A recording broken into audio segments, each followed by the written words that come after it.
सुप्रभात। आज हम लोग एक नई जानकारी के साथ उपस्थित हैं। आज हमारी चर्चा का विषय कैलेंडर एवं उनके विभिन्न प्रकार को लेकर के है। अब तक जितने कैलेंडर का प्रयोग अथवा उपयोग इस संसार में होता आया है वे इस प्रकार हैं: भारतीय कैलेंडर, रोमन कैलेंडर, यूनानी कैलेंडर, माया कैलेंडर।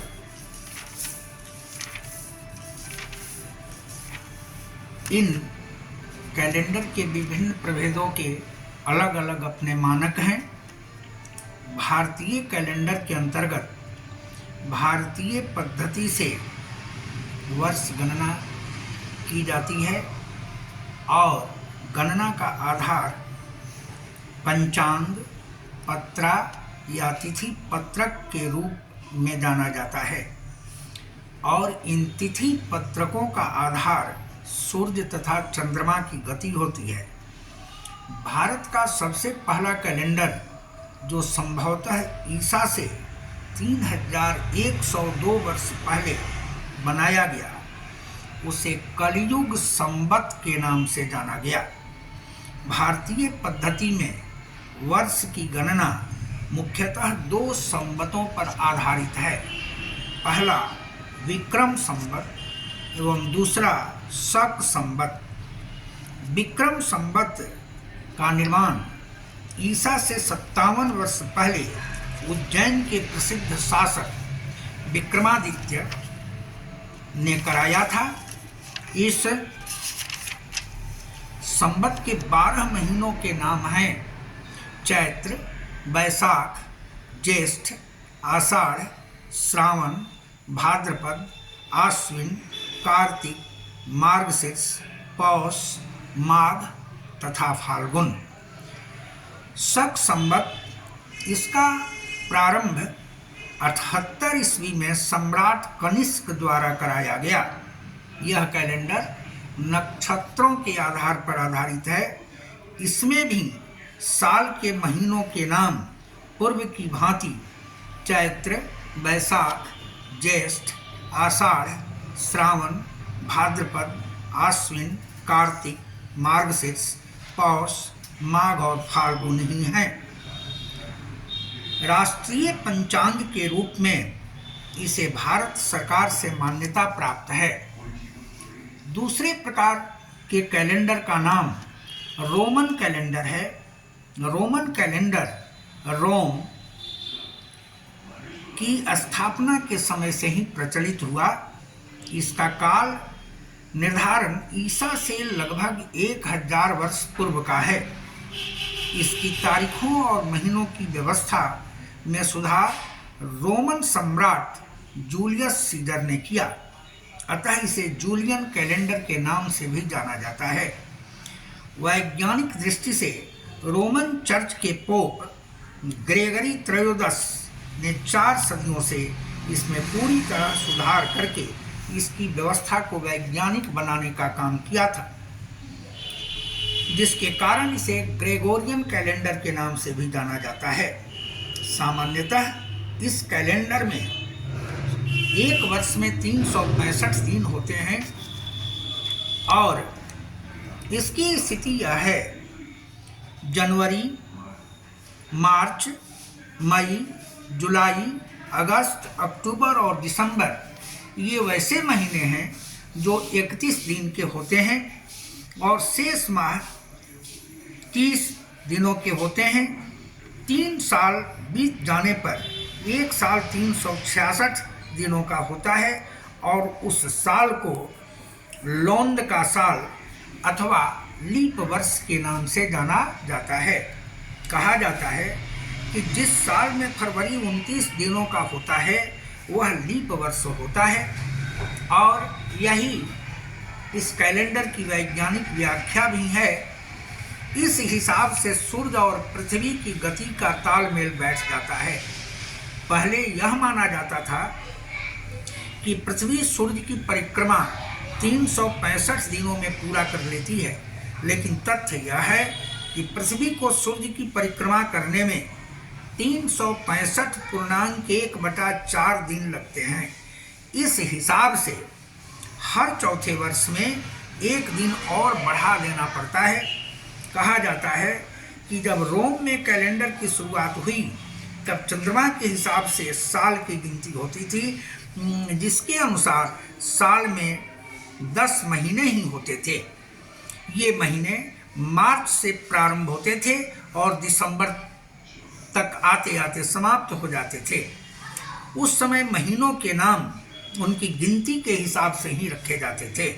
जैसे 5वें महीने को क्विंटिलस कहा जाता था, 6ठे माह को सेक्साटिलस कहा जाता था, 7वें माह को सितंबर कहा जाता था, 8वें माह को अक्टूबर कहा जाता था, 9वें महीना को नवंबर कहा जाता था और 10वें महीना को दिसंबर कहा जाता था।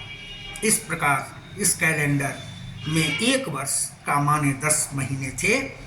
उपर्युक्त महीनों के नाम 3000 वर्षों के बीत जाने पर भी नहीं बदले, लेकिन बदलाव अनेक प्रकार के हुए, परंतु 10 महीनों के वर्ष से ऋतुओं का तालमेल नहीं बैठ पाने के कारण रोमन सम्राट न्यूमा पोम्पिलियस ने ईसा से लगभग 700 वर्ष पूर्व रोम की स्थापना 805 वर्ष पूर्व हुई।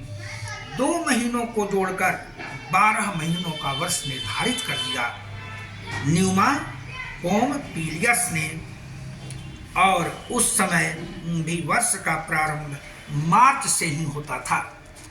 वर्ष का प्रारंभ मार्च से ही होता था। ईसा से 153 वर्षों पूर्व जनवरी से वर्ष का प्रारंभ होने लगा। कितने वर्ष पूर्व? 153 वर्ष पूर्व। किससे? ईसा से जनवरी का से वर्ष का प्रारंभ होने लगा। इसका नाम जैनस देवता के नाम पर पड़ा। फरवरी का नाम फेडुआ अथवा फेब्रुआ के नाम पर पड़ा। फेब्रुआ का अर्थ अंतिम भोज होता है। मार्च का नाम मार्सियस था, जो मार्स यानी मंगल ग्रह के नाम पर पड़ा। अप्रियर का अर्थ फूल खिलने से होता है, अतः वसंत ऋतु को अप्रैलिस यानी अप्रैल कहा जाता है। मई का नाम मेदा यानी मेजरा देवी के नाम पर पड़ा। मेदा देवी बुध ग्रह की माता हैं, जिन्हें 1 मई को बलि दी जाने की परंपरा थी। जून का नाम जुन्नो देवता के नाम पर पड़ा। जुलाई का नाम पहले क्विंटिलस था, बाद में सम्राट जूलियस सीजर ने अपने नाम पर इस महीना का नाम जुलाई रख दिया। अगस्त का नाम पहले सेक्टिलस था, परंतु रोमन सम्राट ऑगस्टस सीजर ने इसका नाम अगस्त रख दिया। सितंबर से दिसंबर तक के नाम अपरिवर्तित रहे। इस प्रकार 12 महीनों के कैलेंडर्स लगभग 2785 वर्षों से चल रहे हैं। विश्व के विभिन्न देशों के पत्र व्यवहार में तालमेल बनाए रखने के लिए विश्व के सभी देशों ने 1 जनवरी से साल की शुरुआत मानने की व्यवस्था कर ली। स्वयं ब्रिटेन की अदालतों में और सरकार में 25 दिसंबर से वर्ष का प्रारंभ होता था। बाद में 25 मार्च से वर्ष का प्रारंभ होने लगा, परंतु 1751 ईस्वी से इंग्लैंड के कैलेंडर का तालमेल रोमन कैलेंडर से हो गया। 1752 में इंग्लैंड में वर्ष का प्रारंभ जनवरी से हुआ और तब से लेकर प्रायः विश्व के प्रत्येक देश में वर्ष का प्रारंभ जनवरी से ही होता है। यूनानी कैलेंडर, यह इस प्रकार का कैलेंडर है जिसमें कैलेंडर की शुरुआत चांद दिखने से होती थी। चांद दिखने से वर्ष का प्रारंभ होता था। वर्ष के 12 महीनों के नाम या तो यूनानी देवताओं अथवा उत्सवों के नाम पर थे, जैसे हेक्टमबियन, मेटोगोनियन, बैट्रोमियन, पियोपसियन, मेमेक्टोरियन, पेसिडियन, गेमेडियन, एंथेस्टेरियन, इलाफेबोलियन, मुंचियन, थार्गेनियन तथा सिरोथेरियन। यहूदी कैलेंडर, इस कैलेंडर में एक वर्ष 10 महीनों के होते थे।